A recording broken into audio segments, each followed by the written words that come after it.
Salutations à tous. Pentagram African Foundation est une organisation spirituelle dédiée à l'éveil de la spiritualité pour tous les hommes et en particulier les Africains d'Afrique et les Africains de la diaspora. Car nous utilisons grandement l'égrégore africain, quand bien même que nous trouvons les trois pôles des mystères de l'humanité. Donc merci à vous encore de nous suivre. Nous étions sur le thème quelle différence entre la spiritualité et la religion. La première partie, nous avons fait sortir certaines différences. Dans cette deuxième partie, vous allez remarquer ceci. Lorsqu'on fait une étude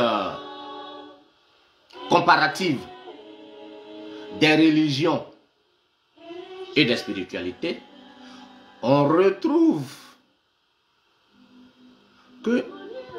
l'unicité de toutes les formes de spiritualité sur la terre.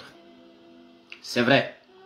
Certaines spiritualités restent encore inachevées. Et elles se sont achevées par des notions religieuses. Des religions aussi tentent de se spiritualiser, mais difficilement, parce que c'est trop endoctriné.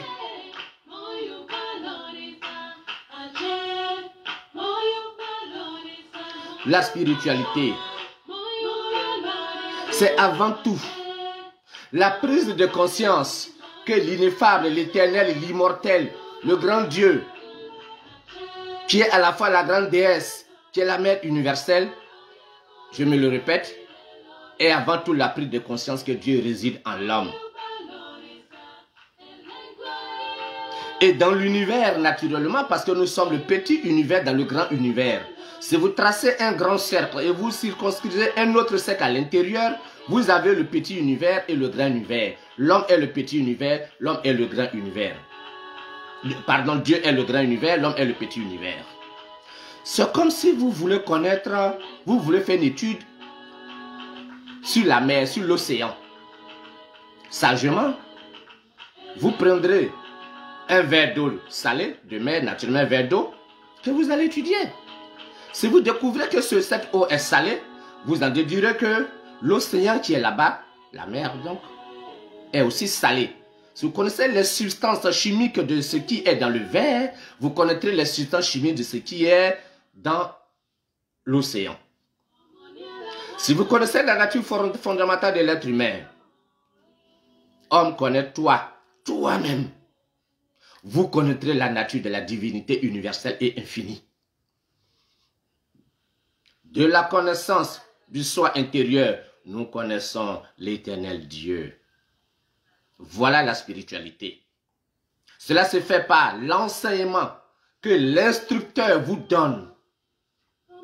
Cela se fait par les initiations qu'il vous donne. L'initiation est un processus d'accélération. C'est comme mettre de l'engrais dans une plantation. Par la méditation régulière que vous faites chez vous à la maison. Par les prières que vous faites chez vous à la maison. Tout cela sous la direction de votre instructeur, de votre gourou, de votre maître. Jusqu'à ce que vous deveniez aussi maître. Et ainsi le gourou est libéré. Alors il peut simplement chanter. Donc où est le Dieu de la spiritualité? C'est la totalité de toutes choses. Mais cette totalité réside en miniature en l'homme. C'est ce qu'on appelle l'âme divine. Le Christ intérieur, le soi divin, le Ra intérieur, le Shiva intérieur, la Kundalini intérieure, la Shakti intérieure. Il y a autant de noms qu'il y a autant de cultures. Le Olorum, le Oludomare n'est pas en dehors de toi, il est à l'intérieur de toi. Quelque chose m'a frappé au Bénin et au Nigeria. Vous voyez certains prêtres vaudous qui se prennent pour des grands initiés. Ils sont soit chrétiens, ils sont soit musulmans. Putain. Cela veut dire que dans leur cheminement vaudouisant, ils n'ont pas trouvé Dieu. Ça c'est clair. puisque le chef dans les religions des autres. Parce que lorsque la dernière poche de résistance de l'Égypte noire antique a été vaincue, l'Égypte avait prévu sa défaite d'avance. La déesse Isis pleurait en disant ceci: ô Égypte, il ne restera que des murs morts et seront appelés Égyptiens ceux qui garderont mon souffle, c'est-à-dire le souffle de la connaissance. Avant cet épisode, un rameau de sages, de mages et d'initiés, d'hierophants de l'Égypte antique avait déjà émigré dans l'Himalaya indien, dont la connaissance de nos ancêtres noirs avait déjà émigré dans l'Himalaya indien. C'est ceux-là qu'on appelle les tantristes ou les tantrikas. Tantra avait dit développement de la conscience sacrée, développement de la conscience divine. C'est ça la spiritualité. Les Noirs qui vont envoyer nos mystères pour les préserver, pour les protéger. Dans l'Himalaya indien, dans le Cachemire, etc. Ce sont ce qu'on appelle les Noirs de l'Inde, les Dravidiens.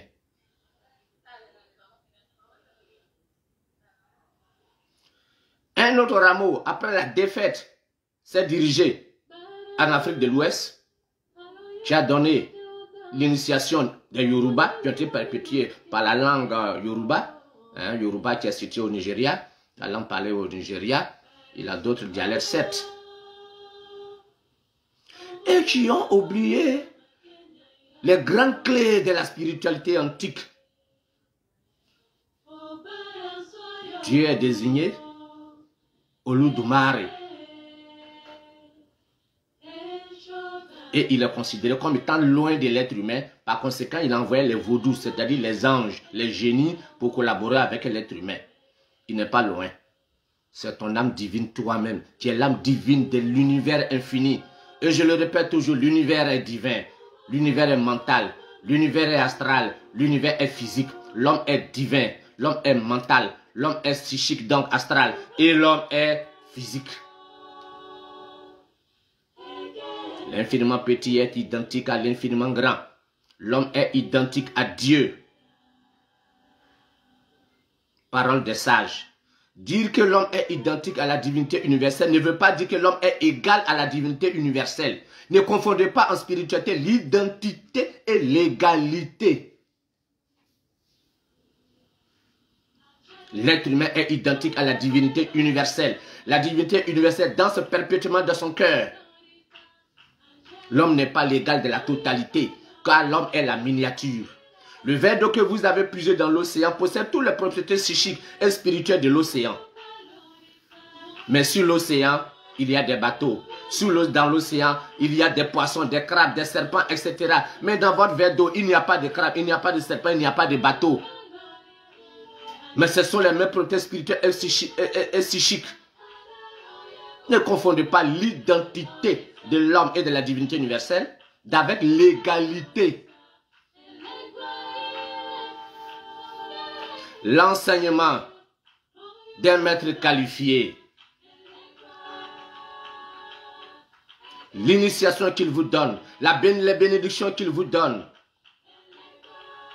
le contact que vous avez avec lui active votre spiritualité, c'est-à-dire active la présence éternelle qui réside en vous, et cela finit par atteindre tout votre organisme. Lorsque vous mettez de l'eau chaude dans un verre, le verre devient comment?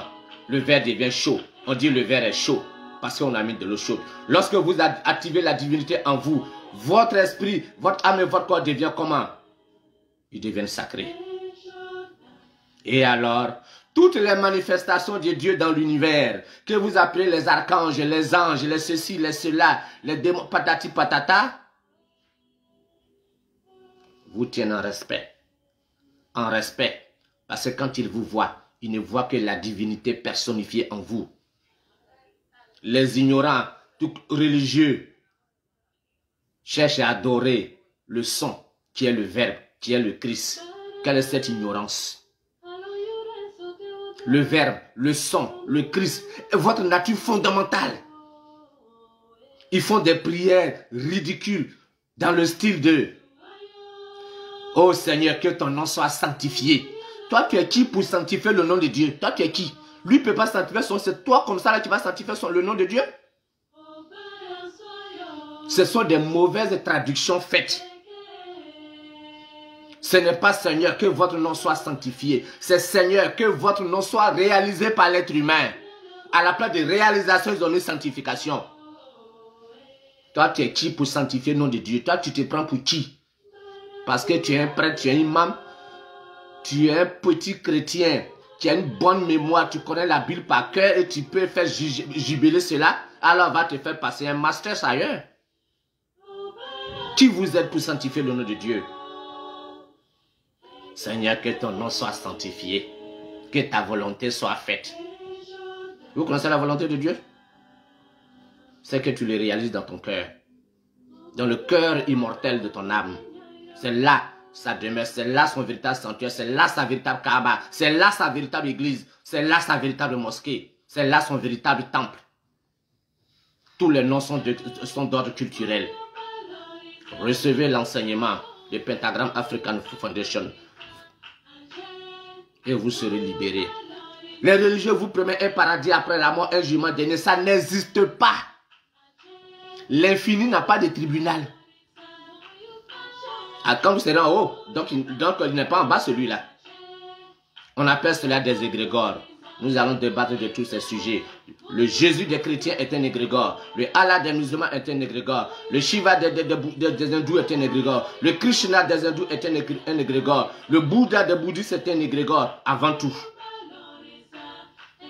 On rentre dans la vérité, dans l'essence de l'égrégore, lorsque on réalise cela dans son cœur. Chaque être humain est un atome du grand Dieu. Que la vérité soit, que la lumière soit. Que Pentagram African Foundation, votre organisation spirituelle qui ouvre les portes pour vous soit. Omar Ashanti.